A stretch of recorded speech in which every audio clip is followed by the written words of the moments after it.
ಎಡಮುಡಿಗೆ ಕಟ್ಟಿ ಹೊತ್ತು ತೊಳೆಯುವಂದಿನೆ. ಹಾ, ತೆಗೆದುಕೊಳ್ಳೆ.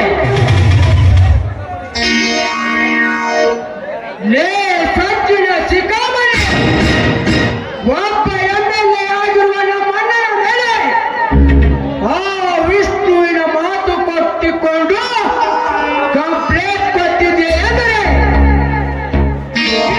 ಮುಂದೆ ಈ ಭೂಮಿಯ ಮೇಲೆ ನೀನು ಬದುಕುಳಿಬಾರದು. ಕಾಲಿ ಬೀಳ್ತೀನಿ, ನಾನೇನು ಮಾಡಬೇಡಿ, ಬಿಟ್ಬಿಡಿ. ಏಕೆ ಭಯನ? ಕಂಪ್ಲೇಂಟ್ ಕೊಡುವಾಗ ಇಲ್ಲದ ಭಯ, ಈಗ ಸಾವಿನ ಮನೆಗೆ ಬಂದಿದ್ದೆ ಎಂದರೆ ಬರುವ ಸಾವಿಗೆ ಏಕೆ ಭಯ ಪಟ್ಟುಕೊಳ್ಳುತ್ತಿದ್ದೆ? ನಿಜವಾದ ಭಯ ಏನೆಂದು ಮಗನೇ ಈಗ ನಾನು ತೋರಿಸುತ್ತೇನೆ ನಿನಗೆ. ಬೇಡ, ಬೇಕಾದ್ರೆ ಕಾಲಿ ಬೀಳ್ತೀನಿ, ಬೇಡ.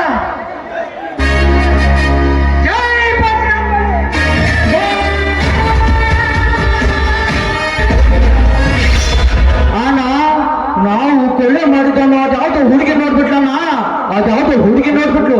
ನರಸಿಂಹ ಯಾರು? ಅಣ್ಣ, ನೀನ್ ಹಿಂದೆ ನಿಂತಿದ್ದಾಳೆ ನೋಡಣ್ಣ, ಸ್ವಲ್ಪ ಹಿಂತಿರುಗಿ ನೋಡು. ಹೇ, ಯಾರು ನೀನು?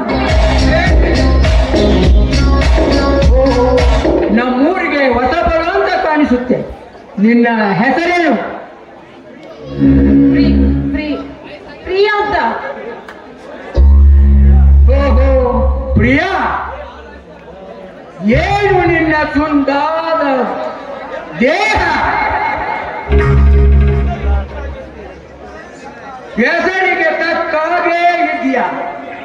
ನೋಡು, ನೀನೀಗ ಇಲ್ಲಿಗೆ ಬಂದಿರುವುದು ಎಷ್ಟು ನಿಜನೋ, ಇಲ್ಲಿ ಏನು ಮಾಡಿಲ್ಲ ಎನ್ನುವುದು ಅಷ್ಟೇ ನಿಜವೆಂದು ತಿಳಿದುಕೊಂಡು ಸುಮ್ಮನಿದ್ರೆ ಮಾತ್ರ ನೀನು ಇಲ್ಲಿಂದ ಜೀವಂತವಾಗಿ ಹೋಗುತ್ತೀಯ. ಇಲ್ಲವಾದರೆ ಇವನಿಗೆ ಬಂದ ಗತಿಯು ನಿನಗೂ ಬರುತ್ತದೆ. ಹುಷಾರ್. ಇಲ್ಲ ಇಲ್ಲ, ಇಲ್ಲಿ ಏನು ನಡೆದೇ ಇಲ್ಲ, ನಾನೇನು ನೋಡೇ ಇಲ್ಲ. ದಯವಿಟ್ಟು ನನ್ನನ್ನು ಬಿಟ್ಬಿಡಿ. ಬ್ಯಾಕು ಕೊಟ್ಟು ಮುಚ್ಚಿ ಹಾಲು ಕುಡಿದರೆ ಯಾರಿಗೂ ಗೊತ್ತಿಲ್ಲವೆಂದು ತಿಳಿದುಕೊಂಡಿರುವ ಏ ಹುಡುಗಿ, ಈಗ ಬಿಟ್ಟು ಬಿಡುವುದು ಹೇಳಿ ಮುಂದೆ ಮಾತು ನಿನ್ನ ಕಂಟ್ರಿ ಬುದ್ಧಿ ತೋರಿಸುವುದಕ್ಕೆ ನೋಡಿದ್ರೆ ನಾವು ನಿನ್ನ ಪಾಲಿಗೆ ಮನುಷ್ಯರಾಗಿರುವುದಲ್ಲ, ಅದೇ ಮನುಷ್ಯರ ರಕ್ತವನ್ನು ಹೀರುವ ರಾಕ್ಷಸರು. ನೀವು ನನ್ನ ಬಗ್ಗೆ ತಪ್ಪು ತಿಳ್ಕೊಂಡಿದ್ದೀರಾ. ನೋಡಿ, ಇಲ್ಲಿ ಏನ್ ನಡೀತಾ ಅಂತ ನನ್ಗೆ ಗೊತ್ತೂ ಇಲ್ಲ. ಇಲ್ಲೆಲ್ಲ ನಡೆದಿದ್ದನ್ನ ನಾನು ಯಾರ ಮುಂದೆ ಬಾಯಿಗೆ ಬಿಡುದಿಲ್ಲ. ದಯವಿಟ್ಟು ನನಗೇನು ಮಾಡ್ಬೇಡಿ, ನನ್ನನ್ನು ಬಿಟ್ಬಿಡಿ. ನಿಲ್ಲು. ಮೈ ಮೇಲೆ ಬೆಳ್ಳಿ ಚುಕ್ಕಿಯನ್ನಿಟ್ಟುಕೊಂಡಿರುವ ನಿನ್ನಂತ ಬಂಗಾರದ ಜಿಂಕೆ ಮರಿ ಈ ಅರಣ್ಯದಲ್ಲಿ ಸಿಕ್ಕಿತೆಂದರೆ ಈ ವಂಚಿ ಸಲಗಾದನ್ನು ಸುಮ್ಮನೆ ಬಿಡುತ್ತಾನೆ ಎಂದು ತಿಳಿದಿರುವೆಯಾ? ಸುಮ್ಮನೆ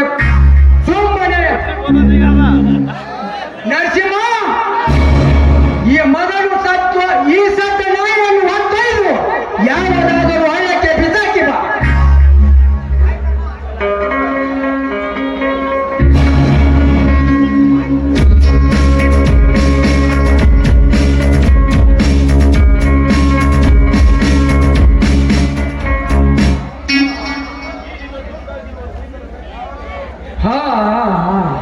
ಈ ನಿನ್ನ ದುಂಡಾಗಿರುವ ಸುಂದರವಾದ ದೇಹದಿಂದ ಗಮ್ಮೆನ್ನುವ ಸುಗಂಧ ಪರಿಮಳ ಹೀರಿದ ಕ್ಷಣ ಈ ನನ್ನ ಮೈ ಎಲ್ಲ ರೋಮಾಂಚನಗೊಂಡು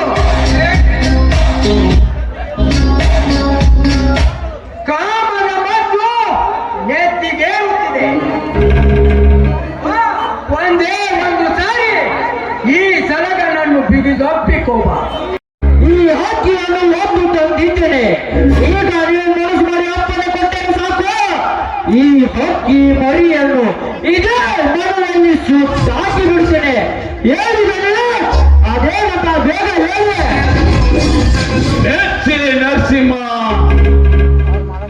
ಈ ನಿನ್ನ ಸಾಹಸವನ್ನ ಮೆಚ್ಚಲೇಬೇಕು.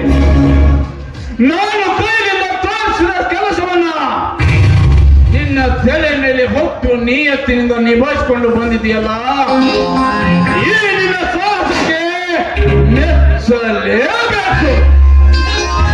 ಹೋಗು, ಮುಂದಿನ ಕಾರ್ಯವನ್ನ ನಾನು ನೋಡಿಕೊಳ್ತೇನೆ. ನೀಚ, ಒಂದು ಹೆಣ್ಣನ್ನು ನಿನ್ನ ಮಧ್ಯಸ್ಥಿಕೆಯಾಗಿ ಇಟ್ಟುಕೊಂಡು ರಾಜಕೀಯ ಮಾಡ್ತಾ ಇದೆಯಲ್ಲ, ನಾಚಾಗೋದಿಲ್ವೇನೋ ಈ ನಿನ್ನ ಗಂಡು ಜನ್ಮಕ್ಕೆ? ಮುಚ್ಚು ಬಾಯಿ.